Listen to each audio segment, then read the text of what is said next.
नमो नमः। नमस्कार साथियों, फोगाट गुरुजी चैनल पर आपका हार्दिक स्वागत है। मैं अमरलाल कौशिक आपका हार्दिक अभिनंदन करता हूं। ये हमारा मॉक टेस्ट सीरीज़ का 39वां भाग है, लेकिन यहाँ पर थोड़ा हमने चेंज किया है। जैसे हमने जो 38 भाग किए हैं वो हरियाणा पीजीटी संस्कृत को टारगेट करके किया है। आज जो पैटर्न है वो हरियाणा पीजीटी संस्कृत का तो होगा ही, लेकिन जो पैटर्न है वो यूपी जो टीजीटी पीजीटी के लिए एग्ज़ाम होने वाला है, जो एग्ज़ाम होगा निकट भविष्य में, उसको टारगेट करके किया जा रहा है। जो पैटर्न है उसका कुछ फॉलो किया जा रहा है, लेकिन साथ में जो हरियाणा पीजीटी संस्कृत जो हमारा पैटर्न चल रहा था वो भी चलेगा। तो जो साथी स्पेशली यूपी टीजीटी पीजीटी की तैयारी कर रहे हैं, जो बहुत ज़्यादा डिमांड हो रही है साथियों की इस समय पर, तो इस जो वीडियो होगी हमारा उसका पैटर्न फॉलो होगा। आज हम जितने भी क्वेश्चन होंगे, हमारा जो भी आपका संख्या बल होगा उस पर निर्भर करेगा।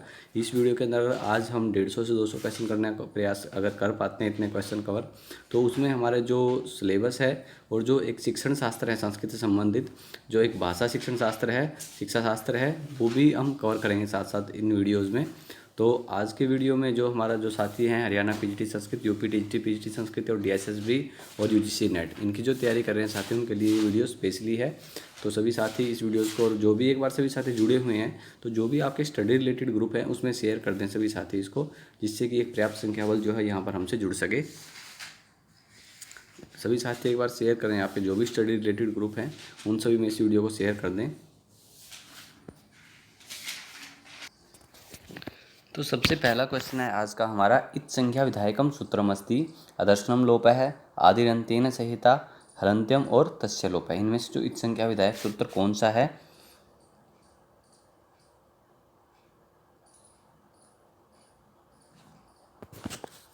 अगर हम पाणिनीय व्याकरण के अनुसार अगर हम इत संज्ञा विधायक सूत्र की बात करें तो कुल इत संज्ञा विधायक सूत्र जो है वो 6 हैं। कौन कौन से हैं? उपदेशीय अजनुनासिकित, उपदेशीय अजनुनासिकित है। इसके अलावा जो है आदिरीय टूडवह है, ख प्रत्यय, इनमें से कोई सा भी किसी भी एग्जाम में हमसे पूछा जा सकता है। और इसके अलावा चूटू है और लस्को तदिते है। ये जो सूत्र हैं, इसके अलावा जो आपका ऑप्शन में है वो है हमारा हलंत्यम। तो यहाँ पर हमारा जो तीसरा ऑप्शन है वो सही होगा, हलंत्यम। यहाँ पर जो इत संज्ञा विधायक सूत्र जो है वो हलंत्यम है, तो थर्ड ऑप्शन हमारा सही हो जाएगा, हलंत्यम।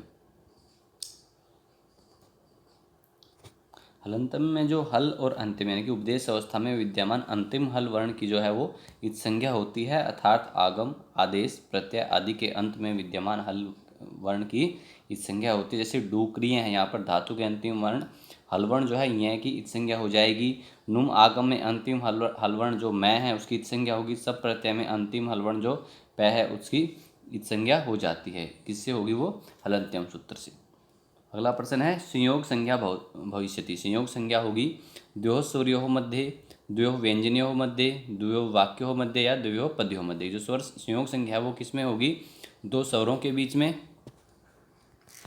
दो व्यंजनों के बीच में, दो वाक्यों के मध्य या दो पदों के मध्य संयोग संज्ञा कहाँ पर होगी?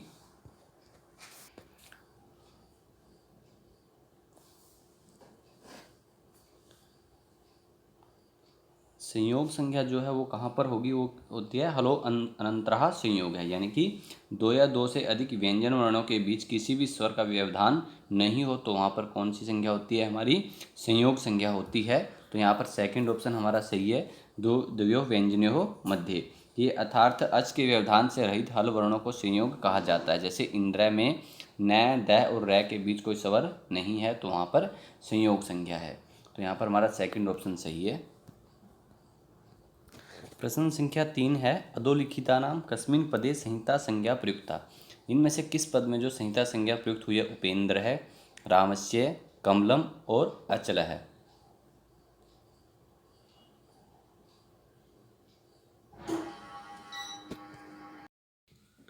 तो यहाँ पर हमें संहिता संज्ञा बतानी है। सबसे पहले अगर हम संहिता संज्ञा की बात करें तो संहिता वर्णों की अत्यधिक सन्निधि को संहिता कहा जाता है। तो इतने से हम समझ गए होंगे यहाँ पर कि जहाँ पर अत्यधिक सन्निधि है तो उसको हम संहिता संज्ञा कहते हैं।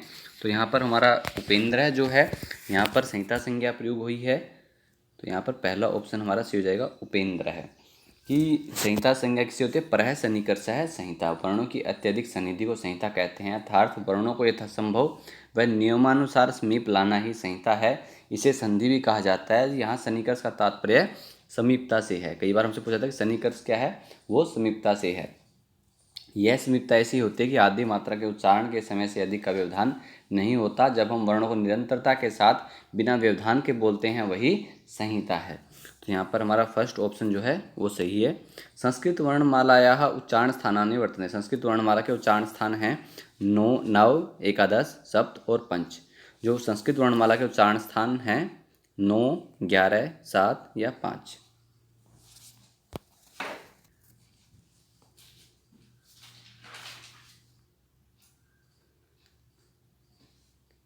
संस्कृत वर्णमाला के जो उच्चारण स्थान है, प्रत्येक वर्ण जहाँ से उत्पन्न होता है उसे उसका उच्चारण स्थान कहा जाता है। सामान्यतः जो है वो कुल 7 उच्चारण स्थान माने गए हैं। तो यहाँ पर हमारा जो है थर्ड ऑप्शन से हो जाएगा 7। लेकिन पाणिनीय शिक्षा में उरस को भी अष्टम उच्चारण स्थान माना गया है। तो यहाँ पर स्पष्ट नहीं है प्रश्न कि अगर पाणिनीय के अनुसार हमें किस उसमें बताना है। तो यहाँ पर हम 7 अगर आंसर करेक्ट माने तो थर्ड ऑप्शन यहाँ हमारे यहाँ हो सकता है सही। तो कुछ वर्ण 2 उच्चारण स्थानों की सहायता से भी उत्पन्न होते हैं। जो अगर हम 7 उच्चारण स्थान है कौन कौन से, कंठ, तालु, मूर्धा, दंत, ओष्ठ, नासिका और जिह्वा मूल। तो यहाँ पर हमारा थर्ड ऑप्शन सही है। संस्कृत वर्णमाला है उच्चारण स्थानानि वर्तन्ते सप्त। तय वर्गस्य उच्चारण स्थानम अस्ति। तय वर्ग का उच्चारण स्थान क्या है, ओष्ठौ, तालुः, दंतः और कंठ है।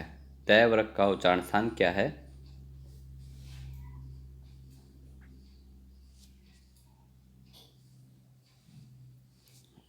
संपूर्ण तयवर्ग पूछा गया है। तो तयवर्ग का उच्चारण स्थान क्या था, लिट्टुलसानाम दंतः। तो यहाँ पर हमारा थर्ड ऑप्शन सी होगा, लिट्टुलसानाम दंतः।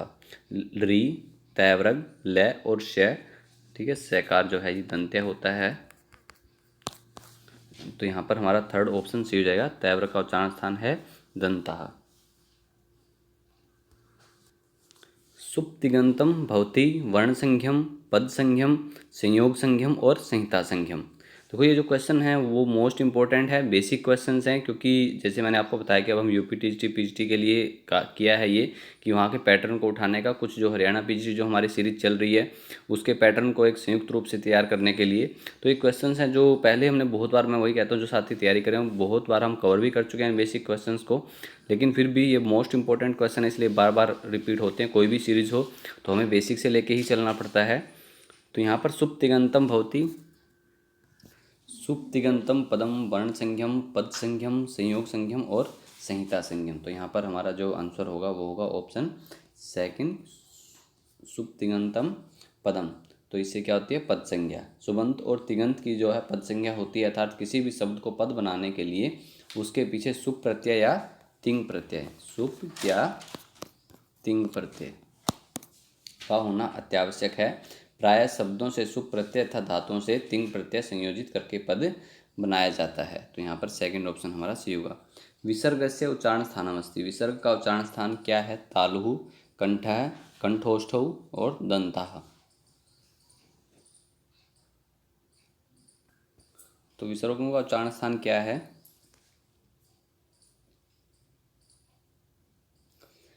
तो विसर्ग का एकुहु विसर्जनीय नाम कंठ है। तो यहाँ पर सेकंड ऑप्शन हमारा सही है कि ए, कैवर्ग, हकार और विसर्ग, इन सब का उच्चारण स्थान क्या होता है, कंठ होता है। तो यहाँ पर सेकंड ऑप्शन हमारा सही हो जाएगा, एकुहु विसर्जनीय नाम कंठ है।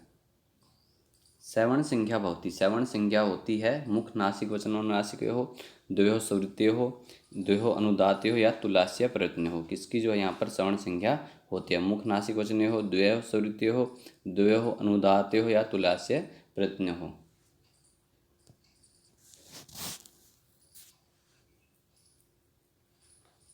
श्रवण संज्ञा होती है तुल्यास्य प्रयत्नम श्रवणम। तो यहाँ पर जो है हमारा फोर्थ ऑप्शन सही है, तुल्यास्य प्रयत्नम श्रवणम। तालु आदि उच्चारण स्थान तथा आभ्यंतर प्रयत्न, ये दोनों जिसके साथ तुल्य हों वे दोनों आपस में श्रवण संज्ञा संज्ञक होते हैं। तो यहाँ पर हमारा फोर्थ ऑप्शन सही होगा, तुल्यास्य प्रयत्नम श्रवणम। निम्नलिखित वर्णेषु ईषत् स्पृष्टः वर्णः चेतव्यः। इनमें से हमें ईषत् स्पृष्ट वर्णों को चुनना है। क, ख, घ, घ, य, र, ल, व, ए, ई, उ, री, श, श, श है। इनमें से हमें ईषत् स्पृष्ट जो वर्ण हैं उनको हमें बताना है।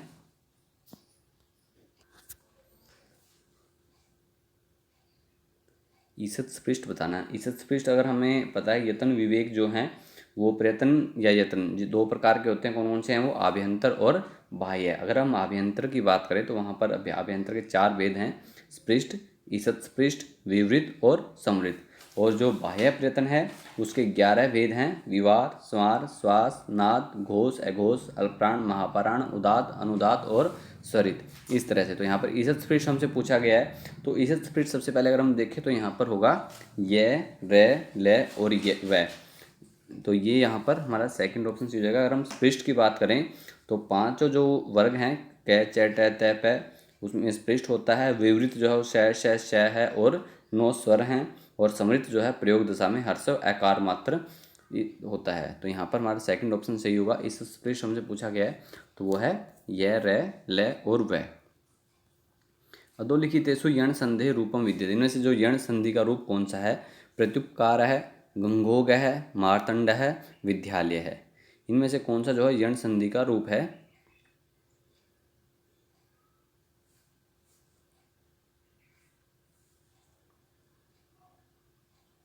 तो यहाँ पर यण संधि का जो रूप है वो है प्रति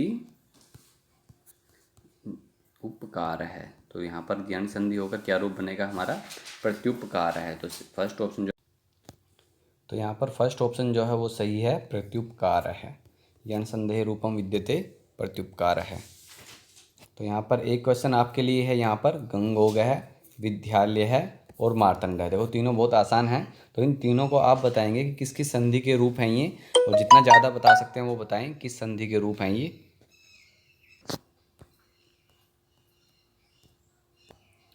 भाव क्या है? पदस्य संधि विच्छेद है भविष्यति, भोजमा अक है, भऊ अक है, भावी अक है और भू अक है। भाव का जो पद है उसका संधि विच्छेद क्या होगा?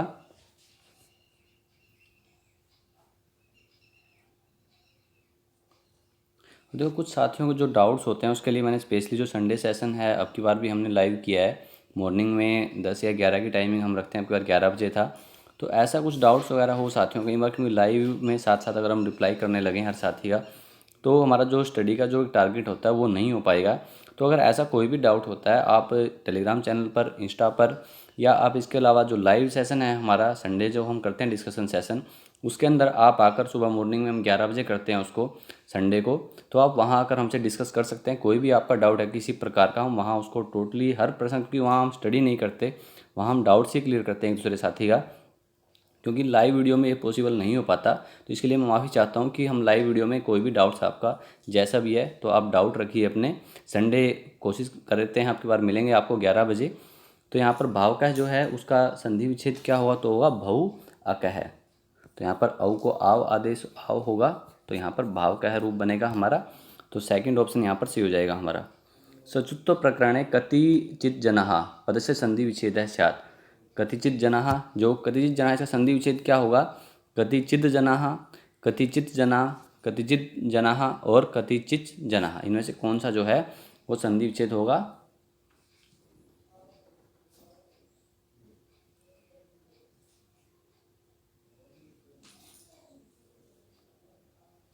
तो यहाँ पर सेकंड ऑप्शन जो है वो हमारा सही होगा, कतिचित जनाः।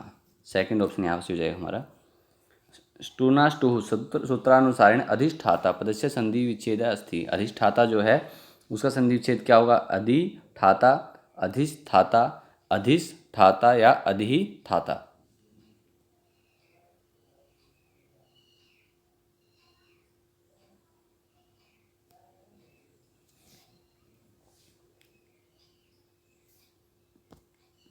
ये क्वेश्चन आपके लिए है और इसका आंसर जो है कल आपको इंस्टा स्टोरी के अंदर मिल जाएगा। तो इसका आंसर जो है आप कमेंट सेक्शन के अंदर दें।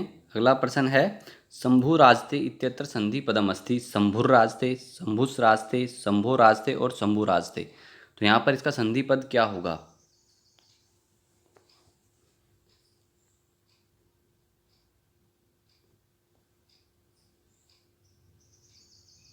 यहाँ हमारा फोर्थ ऑप्शन जो है वो सही हो जाएगा, ऑप्शन नंबर 4। कस्मिन् पदे दीर्घ संधि अस्ति। किस पद में यहाँ पर दीर्घ संधि है? नास्ति, चैव, पाव का है, रमेश है। यहाँ पर किस पद में दीर्घ संधि है? देखो प्रश्न आसान है, लेकिन हमें अगर बाकी के हमें एक ऑप्शन पता है, बाकी 3 ऑप्शन पर भी हमें विचार करना चाहिए। वहाँ पर हमें देखना चाहिए, हमें पता होना चाहिए कि अगर अगले प्रश्न में हमसे कुछ और ऑप्शन यहाँ पर दीर्घ संधि के अलावा कुछ और हमारे सामने लिख दिया जाता है, तो हमें उसका यहाँ पर हमसे गुण संधि पूछा जाए मान लीजिए, तो भी हमें पता होना चाहिए गुण संधि यहाँ पर किसके अंदर है या नहीं है। तो यहाँ पर हमसे दीर्घ संधि पूछा गया है, तो यहाँ पर दीर्घ संधि किस में है, न अस्ति, यानी कि नास्ति। तो यहाँ पर दीर्घ संधि है, तो यहाँ पर पहला ऑप्शन जो है वो हमारा सही होगा, नास्ति। यहाँ पर चैव का चै एव होगा संधि विच्छेद, पाव कह का पऊ अकह होगा, और जो रमेश है रमा इस तरह से रमा ईस है, तो इस तरह से यहाँ पर हमारा जो है ये होगा। तो यहाँ पर फर्स्ट ऑप्शन जो हमारा सही है। झलाम झसो अन्ते सूत्रस्य उदाहरणम अस्ति तल्यः रामश्चित्ते प्रश्न है वागीश है। इनमें से कौन सा जो है उदाहरण है वो झलाम झसो अन्ते सूत्र से है।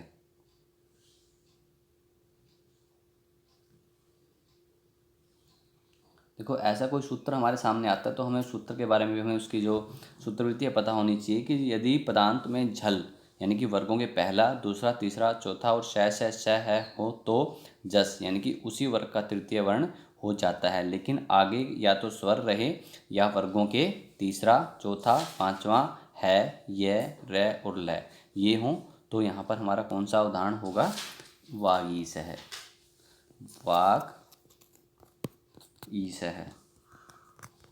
तो यहाँ पर कै को तृतीय वर्ण क्या हो जाएगा, वाग, वाग ईश है, इस तरह से हमारा रूप बनेगा। तो यहाँ पर फोर्थ ऑप्शन हमारा सही है। अधोलिखितेषु हल संधि शुद्ध रूपम अस्ति। हल संधि का यहाँ पर शुद्ध रूप कौन सा है, तल्लीन है, सुगणीश है, वाग ईश है, प्रश्नयति। इनमें से हल संधि का शुद्ध रूप नहीं है, सॉरी, ये मैं आपको बार बार कहता हूँ कि हमें इसका पता होना चाहिए। अगर ऐसा हमसे पूछा गया है हम इसको जल्दी से अस्ति पढ़ लेते हैं, लेकिन ये न यहाँ पर हमें साथ में देखना चाहिए।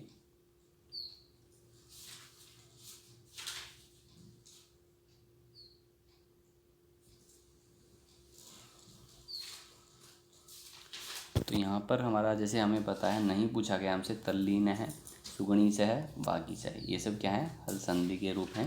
तो यहाँ पर हमारा फोर्थ ऑप्शन जो है वो सही हो जाएगा, प्रश्नयति। देखो जैसे हमसे मोस्टली गलती होती है, मैं बताता भी, जैसे अभी पढ़ने में मैंने भी आपके सामने नास्ति को अस्ति पढ़ लिया यहाँ पर, ये हमें बहुत कॉमन है। जैसे हमें कभी भी ऐसे ऑप्शन में डाउट लगे हम उसको ईजिली जल्दबाजी में टिक मार्क कर देते हैं, लेकिन बाद में हम पछताते हैं हमने यहाँ पर ऑप्शन को नहीं पढ़ा है। तो अगर ऐसा कई बार हमें, चलो यहाँ पर हम नहीं पढ़ पाए लेकिन ऑप्शन देखते हमें कहीं ना कहीं लगा कि ये डाउटफुल है, तो दोबारा उस क्वेश्चन को देखें एक बार, जिससे हमें समझ में आए कि प्रश्न हमें पूछा क्या गया है। क्योंकि हम जल्दबाजी में पढ़ते हैं वहाँ पर, और हमें ऑप्शन जैसे ही हम देखते हैं तो हमें एकदम से बस उसको टिक मार्क कर देते हैं। लेकिन अगर हमें लगा, जैसे मैंने पढ़ा तल्लीन है, सुगणीश है, उसी समय हमें लगा कि यहाँ पर हल संधि है ये दोनों, तो दोबारा प्रश्न को तब पढ़ते हैं तब हमारे स्पष्ट हुआ कि वो नास्ति है वहाँ पर।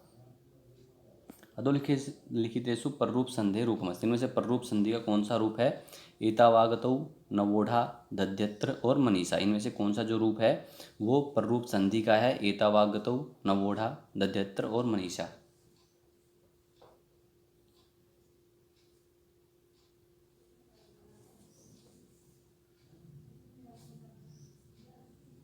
तो यहाँ पर मनीषा जो है वो है पररूप संधि का रूप है, यहाँ पर मनीषा, मन की इच्छा। तो यहाँ पर हमारा फोर्थ ऑप्शन जो है वो सही जाएगा, मनस जमा ईशा। समासस्य व्याकरण सम्मता परिभाषा अस्ति। समास की व्याकरण सम्मत परिभाषा है, समसनम समास है, संक्षिप्तीकरणम समास है, पदमेलनम समास है और पद विलोपनम समास है। व्याकरण सम्मत जो परिभाषा क्या है समास की,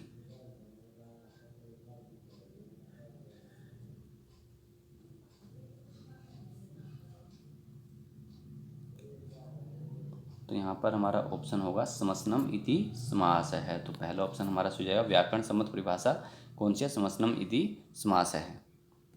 शैलोन्नतः उदाहरणमस्ति। शैलोन्नत उदाहरण तत्पुरुष समासस्य, कर्मधारय समासस्य, अविभाव समासस्य और बहुव्रीहि समासस्य। शैलोन्नत जो है वो उदाहरण है तत्पुरुष समास का, कर्मधारय समास का, अविभाव समास का और बहुव्रीहि समास का।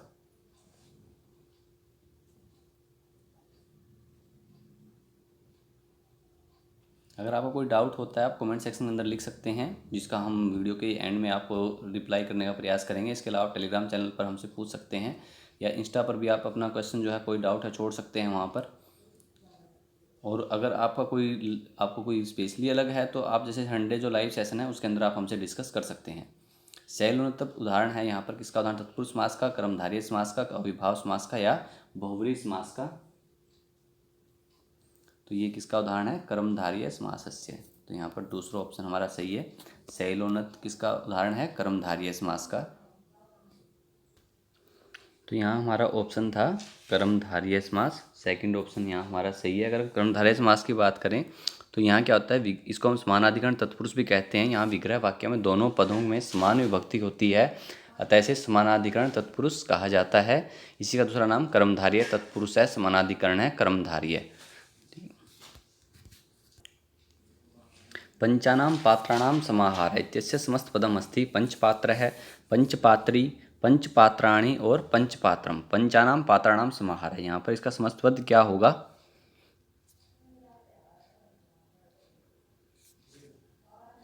तो यहाँ पर इसका समस्त पद होगा पंचपात्रम। यहाँ पर हमारा फोर्थ ऑप्शन जो है वो सही है, पंचपात्रम। पाषाण हृदय है पदस्य समास विग्रह स्यात्।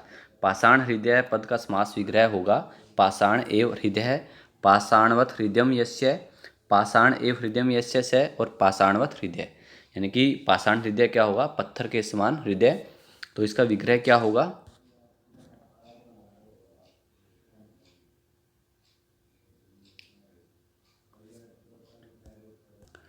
तो इसका आंसर आप कमेंट सेक्शन में दें। ये आपके लिए आज की वीडियो में सेकंड प्रश्न है। छत्रोपाहनम पदे समास अस्ति। छत्रोपाहन पद में समास है बहुव्रीहि, कर्मधारय, तत्पुरुष है, द्वंद्व है। छत्रोपाहन पद में कौन सा समास है।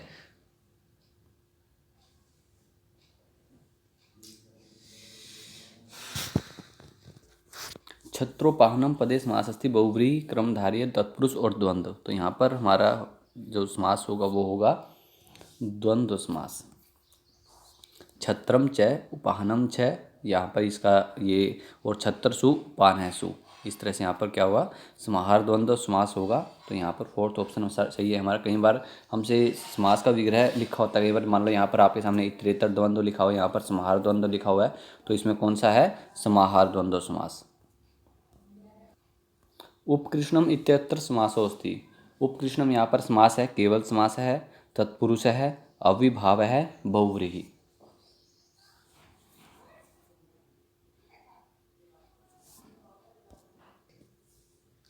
उपकृष्णम, उपकृष्णम के अंदर यहाँ पर समास होगा कृष्ण घस उप कृष्णस्य समीपम, तो वो होगा अविभाव समास। यहाँ पर थर्ड ऑप्शन सही है हमारा। द्विजार्था इत्यत्र समास विग्रह स्यात्। द्विजार्था यहाँ पर समास विग्रह क्या होगा, द्विजार्थम इदम, द्विजाय अयम, द्विजाय अर्थ या द्विजाय इयम।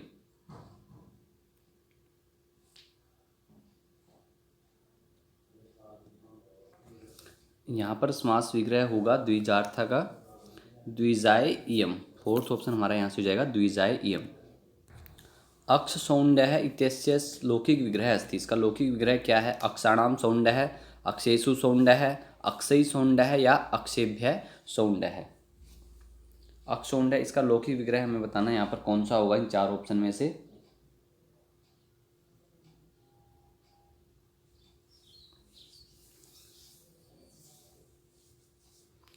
तो यहाँ पर अक्ष सौंडः की अगर हम बात करें तो यहाँ पर हमारा सबसे पहले सप्तमी तत्पुरुष समास है कि सप्तमी विभक्ति में अंत वाले शब्दों का सौंड आदि, सौंड, धूर्त, चपल, निपुण, चतुर, पंडित, प्रवीण, पटु, कुशल आदि शब्दों के साथ समास हो जाता है। सप्तम्यंत का पूर्व प्रयोग होगा यहाँ पर। तो यहाँ पर अक्षेषु सौंडः, तो यहाँ पर सेकंड ऑप्शन हमारा जो है वो सही हो जाएगा, अक्षेषु सौंडः। अक्ष सौंडः क्या है यहाँ पर, और कौन सा समास है यहाँ पर हमसे अगर पूछा जाता है तो यहाँ पर सप्तमी तत्पुरुष समास है, सप्तमी तत्पुरुष। तो यहाँ पर इसका अर्थ क्या होगा, अक्षसौंडः जुए में निपुण। अक्षसौंडः का अर्थ क्या है, जुए में निपुण। अनुरूपम पदस्य विग्रह स्यात्। अनुरूपम पद का विग्रह होगा रूपेभ्य योग्यम, रूपे योग्यम, रूपस्य योग्यम या रूपाय योग्यम।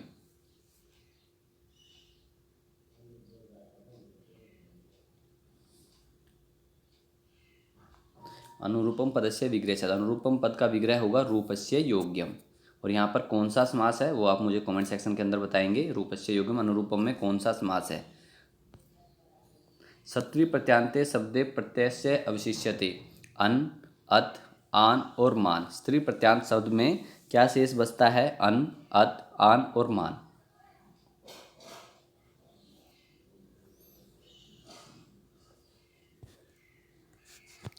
जो स्त्री और सानच प्रत्यय वहाँ क्या होता है? लटह स्त्री सानाचाओ प्रथमा समानाधिकरण, यानी प्रथमांत के अलावा अर्थात द्वितीयांत आदि पदों के साथ असमानाधिकरण लट के स्थान पर स्त्री और सानच प्रत्यय होते हैं। स्त्री और सानच प्रत्यय वर्तमान काल के अर्थ में होते हैं। कई बार यही पूछा जाता है कि किस काल के अर्थ में, तो वो है वर्तमान काल के अर्थ में। स्त्री में जो है वो अत शेष होता है और जो सानच प्रत्यय है वहाँ पर आन शेष बचता है। तो यहाँ पर हमारा स्त्री पूछा गया है हमसे, तो वहाँ पर अत होगा। सेकंड ऑप्शन हमारा सही हो जाएगा। स्त्री में अत शेष होता है और सानच में आन शेष रहता है। स्त्री और सानच प्रत्ययों को सत भी कहा जाता है। किससे? तऊ सत, दोनों के लिए है ये तऊ सत। लभ्यम इति पदे प्रकृति प्रत्यय उस्ता है। लभ्यम जो है इसमें प्रकृति प्रत्यय क्या है? लब यत, लब णेत, लब केप और लब लेप।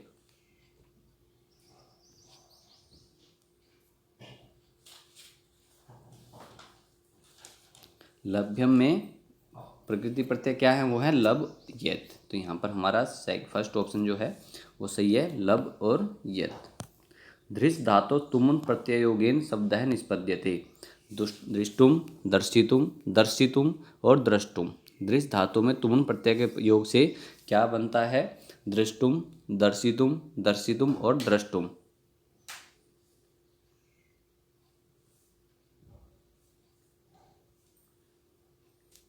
तो यहाँ पर हमारा रूप होगा द्रष्टुम। तो यहाँ पर फोर्थ ऑप्शन जो हमारा सही हो जाएगा, द्रष्टुम।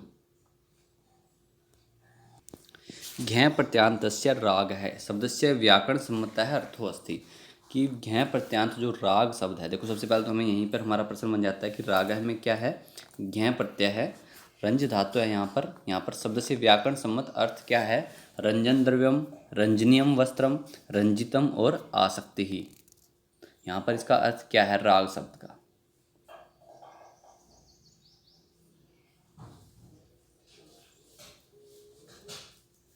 तो यहाँ पर राग शब्द का अर्थ होगा आसक्ति ही। फोर्थ ऑप्शन जो हमारा सही है। घै प्रत्यांत राग जो शब्द है उसका अर्थ क्या है? आसक्ति ही। स्तुत्यः इति शब्दे प्रत्यय अस्ति। स्तुत्यः जो शब्द है इसमें प्रत्यय है यत् प्रत्यय, अणयत् प्रत्यय, केप प्रत्यय या तव्यत् प्रत्यय। स्तुत्यः इति शब्दे प्रत्यय अस्ति यत्, अणयत्, केप और तव्यत्।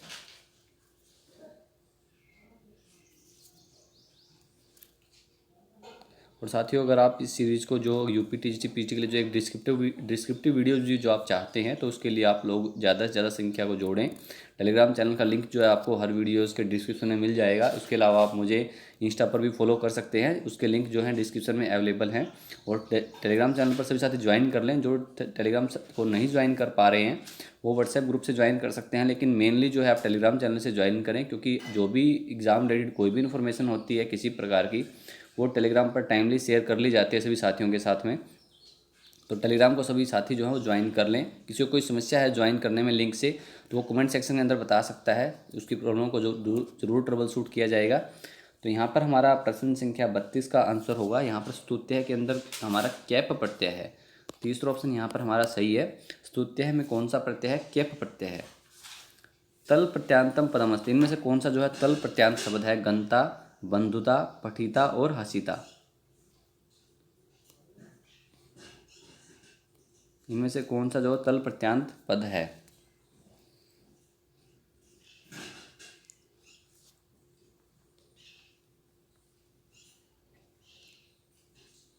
तो यहाँ पर बंधुता जो है इसके अंदर तल प्रत्यय है। तो यहाँ पर सेकंड ऑप्शन हमारा सही है। बंधुता में कौन सा प्रत्यय है? तल प्रत्यय है। छिद कत प्रत्यय स्त्री पदम स्यात्। तो यहाँ पर क्या हुआ? छिन्न है, छिद्न है, चित्त है या चित्त है। छिद में कत प्रत्यय से क्या पद होगा? छिन्न है, छिद्न है, छिदकता है और चित्त है। देखो ऐसे प्रश्न हमारे सामने हमें दोनों तरफ से पता होना चाहिए। यहाँ पर हमारा इसका ऑप्शन जो छिन्न है, कई बार छिन्न में पूछ लेता है कि कौन सा प्रत्यय है, कौन सा प्रकृति प्रत्यय क्या है, तो वहाँ पर छिद और कत होगा इस तरह से। तो यहाँ पर पहला ऑप्शन जो हमारा सही है। अगला प्रश्न, कृतवान इति पदे क्री धातो प्रत्यय साथ। कृतवान में यहाँ पर क्री धातो प्रत्यय से आती है। वतु प्रत्यय, कतवतु प्रत्यय, कृत कत प्रत्यय और सानच प्रत्यय। कृतवान में जो कृ धातु में प्रत्यय है वतु, कतवतु, कत और सानच।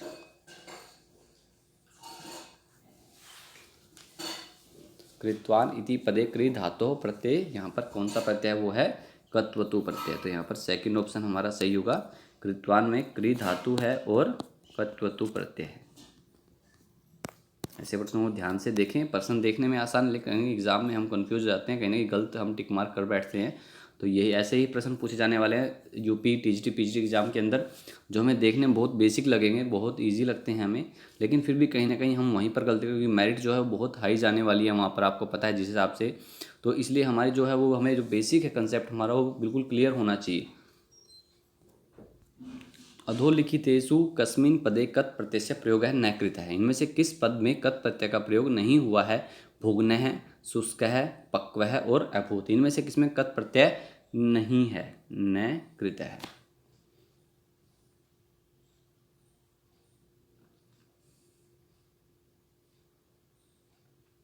और जिसमें नहीं है वो आप मुझे बताएंगे उसके बारे में डिटेल से।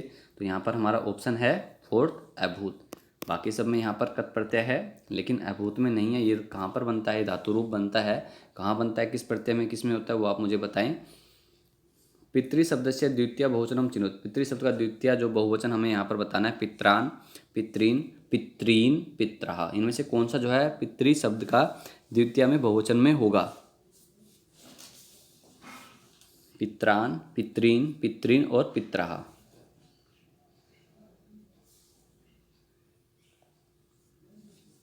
तो यहाँ पर हमारा रूप बनेगा पितृन। तीसरा ऑप्शन जो सही है यहाँ पर हमारा। देखो प्रश्न बहुत आसान है, ज़्यादा टाइम 10 सेकंड बहुत ज़्यादा हो जाते हैं, इसलिए अपना जो आंसर है प्रश्न को देखते ही लिखना शुरू कर दें। पत्यौ पदम अस्ति। पत्यौ जो पद है वो कहाँ पर है? प्रथमा द्विवचनस्य, पंचमी एकवचनस्य, द्वितीय द्विवचनस्य और सप्तमी एकवचनस्य। पत्यौ जो है वो कहाँ पर है? प्रथमा द्विवचन में, पंचमी एकवचन में, द्वितीय द्विवचन में या सप्तमी एकवचन में।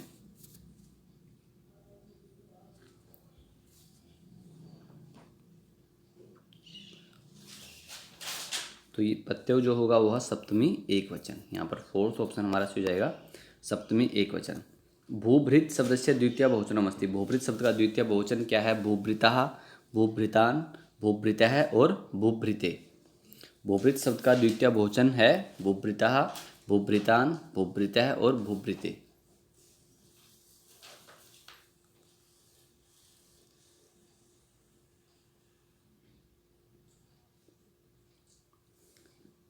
भूभृत शब्द का द्वितीय बहुवचन है भूभृतः है। तो तीसरा ऑप्शन यहाँ पर हमारा सही है, भूभृतः है।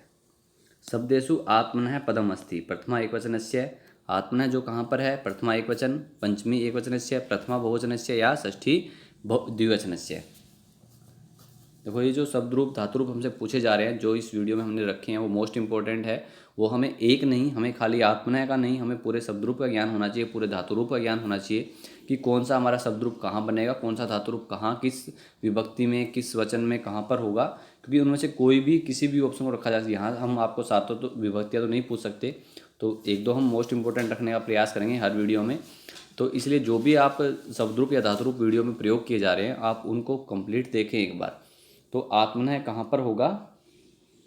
तो होगा पंचमी एकवचनस्य। तो यहाँ पर सेकंड ऑप्शन हमारा सही हो जाएगा, पंचमी एकवचनस्य।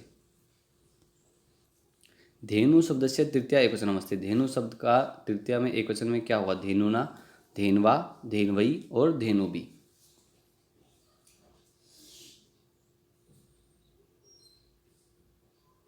धेनु शब्द तृतीय एकवचनम अस्ति, तो वो होगा धेनवा। तो यहाँ पर हमारा सेकंड ऑप्शन जो है उसी जगह धेनवा। वारी शब्द से पंचमी एकवचन रूपम अस्ति। वारी शब्द का पंचमी एकवचन में रूप होगा वारिणात, वारियात, वारिणः और वारिणुः। पंचमी एकवचन।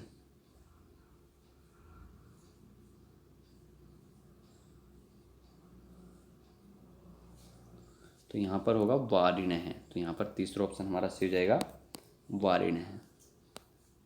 पुलिंगे इदम शब्द से तृतीय बहुवचनम अस्ति। पुलिंग में इदम शब्द का तृतीय बहुवचन में होगा आभि, एभि, अन्याभि, अनेन भी।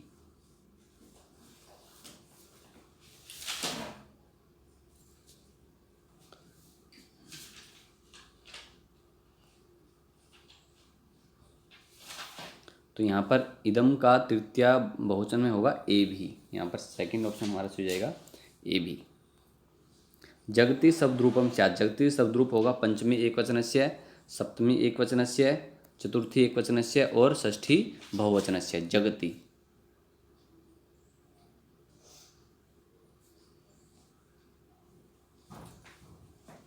तो जगति जो है वो भवती के समान बनता है। भवती ये कहाँ पर होता है हमारा? सप्तमी एकवचन। तो यहाँ पर सेकंड ऑप्शन हमारा सही है, सप्तमी एकवचन। अधोलिखितेषु हरि शब्दस्य पंचमी विभक्ति रूपम नास्ति, इनमें से कौन सा हरि शब्द की पंचमी विभक्ति का रूप नहीं है? तो यहाँ पर हरि शब्द का पंचमी विभक्ति का रूप नहीं पूछा गया हमसे, जो नहीं है। तो पंचमी विभक्ति में रूप बनता है हरेः, ये एक वचन में होता है हरेः, और हरिभ्याम जो है वो द्विवचन में होगा, और हरिभ्यः जो है वो होगा बहुवचन में। लेकिन हरिये जो है वो कहाँ पर बनता है? वो बनता है चतुर्थी एक वचन के अंदर। तो यहाँ पर हमसे पंचमी विभक्ति में नहीं पूछा गया है, तो हरिये होगा हरिये, क्योंकि ये कहाँ पर बनता है? चतुर्थी एक वचन, हरिये।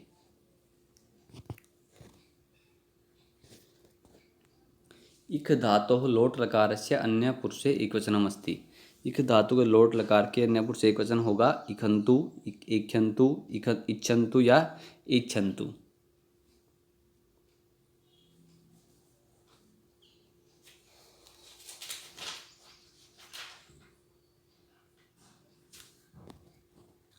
देखो इस प्रश्न को थोड़ा सा मैं सही कर रहा हूँ, क्योंकि अन्य पुरुष जो है वो हम हिंदी में प्रयोग करते हैं, लेकिन वो किसके लिए प्रयोग किया जाता है? वो प्रथम पुरुष के लिए हम इसको अन्य लिखते हैं।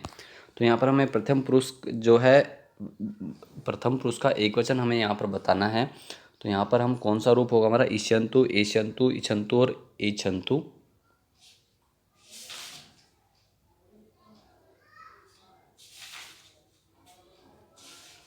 यहाँ पर लोट लकार हमसे पूछा गया है, लेकिन आंसर ऑप्शन जो है यहाँ पर क्या हुआ? जो लोट लकार होता है वो हमारा होता है इच्छतु, इच्छताम, इच्छन्तु। लेकिन यहाँ पर एक वचन है, तो एक वचन में हमारा रूप होगा इच्छतु। जो यहाँ ऑप्शन में रखना भूल गए हैं, इच्छतु, और बहुवचन में होगा इच्छन्तु।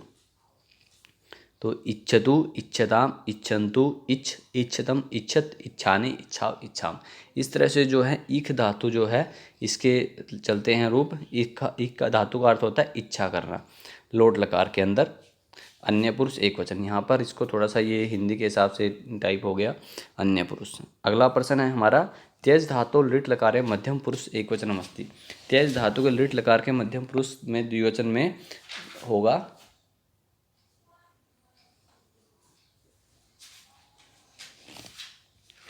तो यहाँ पर हमारा जो धातु रूप वो है बनेगा वो होगा त्यक्सतः है।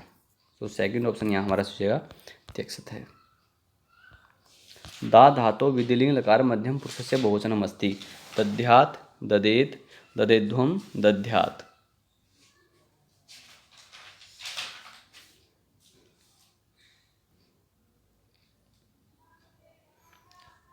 तो यहाँ पर हमारा रूप बनेगा दध्यात्। पहला ऑप्शन जो हमारा सही हो जाएगा दध्यात्। नृत धातु लृट लकारे उत्तम पुरुषस्य एकवचनम अस्ति। नृत धातु का लृट लकार में उत्तम पुरुष में एकवचन में होगा नृत्यामि, नृत्ये, नृत्यामः या नर्तिष्यामि।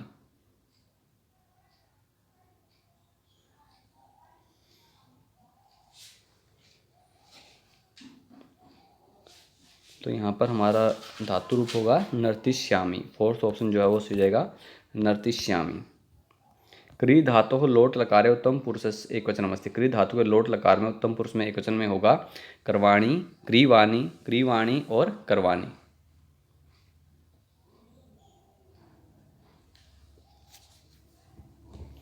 तो यहाँ पर क्री धातु में लोट लकार में उत्तम पुरुष में एक वचन में होगा करवाणी। फर्स्ट ऑप्शन जो हमारा सही हो जाएगा करवाणी। तो साथियों आपको ये पार्ट कैसा लगा हमारा, जो साथी यूपी टीजीटी पीजीटी के सिलेबस को देख चुके हैं, जिन्होंने अभी तक सिलेबस को नहीं देखा है वो उस वीडियो जो है सिलेबस की टीजीटी और पीजीटी और जो ओल्ड पेपर हैं कुछ, वो पहला जो हमारा नोटिफिकेशन हुआ है उससे पहले हमने अपलोड कर दिए थे। तो जो साथी नए हैं वो उनको देख लें एक बार सिलेबस को, और उसके अकॉर्डिंग जो है अगर आप आगे वीडियोज़ को आपके साथ में जो भी हम आज वीडियो हमने किया है वो उसी के पैटर्न पर है, तो जो भी आपके स्टडी रिलेटेड ग्रुप हैं उसमें शेयर करें और ज़्यादा से ज़्यादा जो साथी जो है वो जुड़ने का प्रयास करें। और जो साथी टेलीग्राम चैनल को ज्वाइन करना चाहते हैं उनके लिए लिंक जो डिस्क्रिप्शन में अवेलेबल है, तो सभी साथी इसको ज्वाइन कर लें टेलीग्राम चैनल को, जिससे कि आपको जो कोई भी नोटिफिकेशन है वो टाइमली मिलता रहे। इसके अलावा सभी साथी घर पर रहें, स्वस्थ रहें, सुरक्षित रहें। धन्यवाद साथियों, शुभ रात्रि।